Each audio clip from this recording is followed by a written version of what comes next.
ഈ 3 നായമാരെയും അറസ്റ്റ് ചെയ്തിട്ടുണ്ട്. 3 പേർക്കെതിരെയും പോക്സോ കേസും ചുമത്തിയിട്ടുണ്ട്. അജീഷൻ മുമ്പ് സൂചിപ്പിച്ചിരുന്നു, ഈ ജനനേന്ദ്രിയത്തിലെ മുറിവാണ് ഒരുപക്ഷെ ഈ കുട്ടിക്ക് കുളിപ്പിക്കുന്ന സമയത്ത് നീറ്റിലുണ്ടാകുകയും ഈ സംഭവം പുറത്തറിയാനുമൊക്കെ കാരണമായത്. അതല്ലാതെ കുട്ടിയുടെ ശരീരത്തിൽ പരിക്കുകളുണ്ടോ, കുട്ടിയുടെ ആരോഗ്യം, ചികിത്സ ഇത് സംബന്ധിച്ച വിവരങ്ങൾ എന്താണ് ലഭിക്കുന്നത്?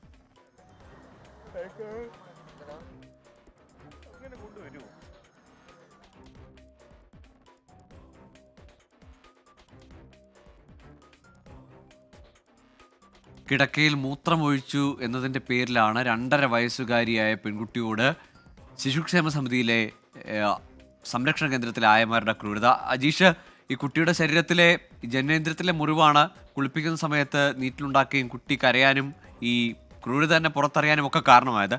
അതല്ലാതെ ശരീരത്തിൽ പരിക്കുകളുണ്ട് എന്ന് മുമ്പ് പറഞ്ഞിരുന്നു. കുട്ടിയുടെ ആരോഗ്യനില എങ്ങനെ, ചികിത്സ നൽകിയിട്ടുണ്ടോ, അത് സംബന്ധിച്ച വിശദാംശങ്ങൾ ലഭിക്കുന്നുണ്ടോ?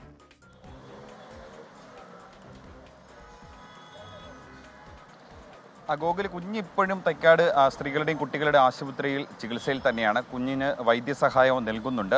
കുഞ്ഞ് ഇപ്പോൾ സുരക്ഷിതമായിരിക്കുന്നുവെന്നാണ് ജനറൽ സെക്രട്ടറി പറഞ്ഞത്. കാരണം കുഞ്ഞിന് മറ്റു കാര്യമായ പ്രശ്നങ്ങളൊന്നുമില്ല. ഈ വെള്ളിയാഴ്ച രാത്രിയാണ് ഈ സംഭവം നടക്കുന്നത്. അന്ന് ഈ കുഞ്ഞിൻ്റെ ഈ കേന്ദ്രത്തിൽ 6 പേരുണ്ടായിരുന്നു. ഈ സംരക്ഷണ കേന്ദ്രത്തിൽ 6 പേർക്കെതിരെയും നടപടി എന്നൊരു വാർത്ത കൂടി ഇപ്പോൾ പുറത്തു വരുന്നുണ്ട്. ഇവർ 3 പേർ കൂടാതെ 3 പേർക്കെതിരെ പോലീസ് കേസെടുത്തിട്ടുണ്ട്.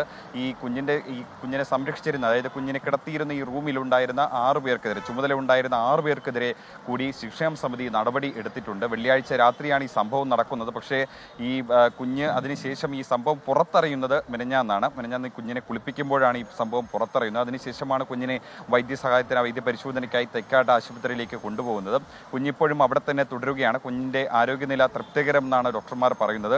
കുഞ്ഞിൻ്റെ കാര്യമായ മുറിവ് ഭേദപ്പെട്ട് വരുന്നുവെന്നും ശിക്ഷാ സമിതി തന്നെ പറയുന്നുണ്ട്. എന്തായാലും 6 പേർക്കെതിരെ കൂടി ശിക്ഷാ സമിതി നടപടി എടുത്തിട്ടുണ്ടെന്നുള്ളതാണ് ഏറ്റവും പ്രധാനപ്പെട്ട വിവരം, പുതുതായി വരുന്ന വിവരം.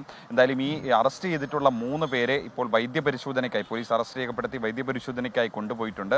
അതിനുശേഷമായിരിക്കും കോടതിയിൽ ഹാജരാക്കുക. എന്തായാലും 3 പേർക്കെതിരെയും പോക്സോ വകുപ്പുകൾ ചുമത്തിയാണ് പോലീസ് കേസെടുത്തിട്ടുള്ളത്. അത് പ്രധാനപ്പെട്ട വകുപ്പ് തന്നെയാണ്. ജാമ്യമില്ലാ വകുപ്പ് പ്രകാരമാണ് പോലീസ് കേസെടുത്തിട്ടുള്ളത്. എന്തായാലും 3 പേരെയും റിമാൻഡ് ചെയ്യും. എന്തായാലും ഏറ്റവും പ്രധാനപ്പെട്ട സംഭവം ഇപ്പോൾ പുറത്തു വരുന്നത് 6 പേർക്കെതിരെ കൂടി ശിക്ഷാ സമിതി നടപടി എടുത്തിട്ടുണ്ട് എന്നുള്ളതാണ്. വെള്ളിയാഴ്ച രാത്രി നടന്ന സംഭവം അത് പുറത്ത് പറയാത്തതിൽ, അത് അറിയിക്കാത്തതിൽ ഗുരുതരമായ വീഴ്ച വരുത്തി എന്നുള്ളതാണ് ഇവർക്കെതിരെ ശിക്ഷാ സമിതി നടത്തിയ പരിശോധനയിൽ കണ്ടെത്തിയിട്ടുള്ളത്. അതുകൊണ്ടാണ് ഇവർക്കെതിരെ കൂടി നടപടി എടുത്തിട്ടുള്ളത്. അജീഷ്, അതായത് ഈ കൂടുതൽ ആയമാർ അല്ലെങ്കിൽ അവിടുത്തെ കെയർടേക്കർമാർ ഈ വിവരം അല്ലെങ്കിൽ ഈ സംഭവം മറച്ചുവെക്കാൻ ഉൾപ്പെടെ കൂട്ടുനിന്നു എന്നതാണോ ഈ നടപടിയിൽ നിന്ന് വ്യക്തമാകുന്നത്? 6 പേർക്കെതിരെ നടപടി പോകുന്നു, 3 പേർക്കെതിരെ മാത്രമാണ് കേസ്, അല്ലെങ്കിൽ ഇതിൽ കുട്ടിയുടെ സംരക്ഷണ ചുമതല ഉണ്ടായിരുന്നവർ മാത്രമല്ല മറ്റുള്ളവർക്കെതിരെ കൂടി നടപടി വരുന്നതുകൊണ്ടാണ് സംശയം.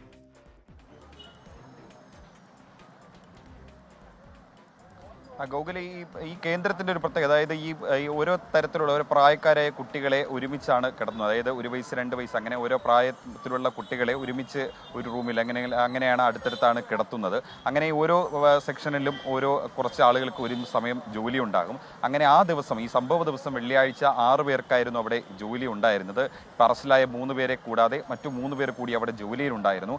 സ്വാഭാവികമായിട്ടും ഈ കുഞ്ഞ് കിടക്കയിൽ മൂത്രമൊഴിക്കുമ്പോൾ അവരെ ഉപദ്രവിച്ചിട്ടുണ്ടെങ്കിൽ ആ കുഞ്ഞ് കരഞ്ഞിട്ടുണ്ടാകും. സ്വാഭാവികമായിട്ടും മറ്റുള്ളവരുടെ ശ്രദ്ധയിൽ ഈ കാര്യങ്ങൾ പെട്ടിട്ടുണ്ടാകും. അവർ ഇക്കാര്യം ബന്ധപ്പെട്ട മേലധികാരികളെ അറിയിച്ചിട്ടില്ല എന്നുള്ളതാണ് പ്രധാനപ്പെട്ട പ്രശ്നം. അതുകൊണ്ടാണ് അവർക്കെതിരെ കൂടി ഇപ്പോൾ നടപടിക്ക് നീക്കം നടക്കുന്നത്. അതായത് അവർക്കെതിരെ നടപടി എടുത്തിരിക്കുന്നത്. അതാണ് പ്രധാനപ്പെട്ട സംഭവം. വെള്ളിയാഴ്ച രാത്രി നടന്ന സംഭവമാണ്. അത് ഇത്ര ദിവസം വൈകിപ്പിച്ചു. കുഞ്ഞ് ഒരുപാട് തവണ കരഞ്ഞിട്ടുണ്ടാകും. പക്ഷേ ആ സംഭവങ്ങളൊന്നും മേലുദ്യോഗസ്ഥരെ ആരും അറിയിച്ചിട്ടില്ല. ജനറൽ സെക്രട്ടറി അടക്കമുള്ളവർ എല്ലാ ദിവസവും ഇവിടെ എത്തുന്നതാണ്. അവരെയൊന്നും അറിയിച്ചിട്ടില്ല.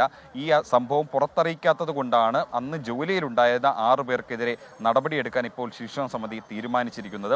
എന്തായാലും 3 പേർക്കെതിരെ പോലീസ് നടപടി എടുത്തിട്ടുണ്ട്. മറ്റു 3 പേർക്കെതിരെ ബാക്കി നിയമ നടപടികളൊന്നും എടുത്തിട്ടില്ല. അവരും താൽക്കാലിക ജീവനക്കാരായതുകൊണ്ട് ശിക്ഷാ സമിതി അവരെ മാറ്റി നിർത്തുകയാണ് ഇപ്പോൾ ചെയ്തിരിക്കുന്നത്. വെള്ളിയാഴ്ച രാത്രി നടന്ന സംഭവം, അത് മിനിഞ്ഞാന്ന് മാത്രമാണ് ഈ സംഭവം പുറത്തേക്ക് അറിയുന്നത്. അതും അതായത് ആ ദിവസത്തെ മിനിഞ്ഞാന്ന് ഡ്യൂട്ടിയിലുണ്ടായിരുന്നവർ കുഞ്ഞിനെ കുളിപ്പിക്കുമ്പോൾ മാത്രമാണ് ഈ വിവരം പുറത്തറിയുന്നു. അതുവരെ കുഞ്ഞ് അത്രത്തോളം വേദന സഹിച്ച് കരഞ്ഞിട്ടുണ്ടായിട്ടും പക്ഷേ അന്നത്തെ ദിവസം ഡ്യൂട്ടിയിലുണ്ടായിരുന്നവർക്ക് ഈ കാര്യങ്ങളൊന്നും മേലധികാരികളെ അറിയിച്ചില്ല. എങ്കിൽ കുഞ്ഞിനെ കുറച്ചും കൂടി നേരത്തെ തന്നെ വൈദ്യസഹായം നൽകാമായിരുന്നു. എന്തായാലും മെനഞ്ഞാന്ന് മാത്രമാണ് കുഞ്ഞിനെ വൈദ്യപരിശോധനയ്ക്കായി തെക്കാട് ആശുപത്രിയിലേക്ക് കൊണ്ടുപോകുന്നതും വൈദ്യസഹായം നൽകിയതും.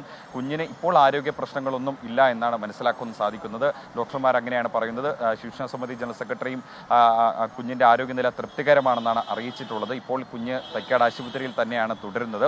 എന്തായാലും 2.5 വയസ്സുള്ള കുഞ്ഞിനോടാണ് ഇത്തരത്തിലുള്ളൊരു കൊടും ക്രൂരത നടത്തിയിട്ടുള്ളത്. ആ 6 പേർക്ക് അന്ന് ജോലിയിലുണ്ടായിരുന്ന 6 പേർക്കെതിരെ കൂടി ഇപ്പോൾ നടപടി വരുന്നു. അജീഷ്, ഈ പ്രതികളെ ഇപ്പോൾ മ്യൂസിയം പോലീസ് സ്റ്റേഷനിലാണ് ഉള്ളതെന്ന് മനസ്സിലാക്കുന്നു. നടപടികൾക്ക് ശേഷം അവരെ പുറത്തിറക്കും. പല പ്രേക്ഷകരും ഇവരുടെ മുഖം കാണണം, അല്ലെങ്കിൽ ഇവരെ ആരൊക്കെയാണ് എന്നത് നിങ്ങൾ കൃത്യമായി പറയണമെന്നൊക്കെ ആവശ്യപ്പെടുന്നുണ്ട്. അവരുടെ വിവരങ്ങളൊക്കെ തന്നെ നമ്മുടെ ടിക്കറിൽ ഉൾപ്പെടെ നൽകുന്നുമുണ്ട്. ഇവരെ എപ്പോഴേക്കായിരിക്കും ഇനി പുറത്തിറക്കുക? സ്വാഭാവികമായും പോക്സോ കുറ്റമാണ്, ജാമ്യം ലഭിക്കാനൊന്നും സാധ്യതയില്ല അല്ലേ?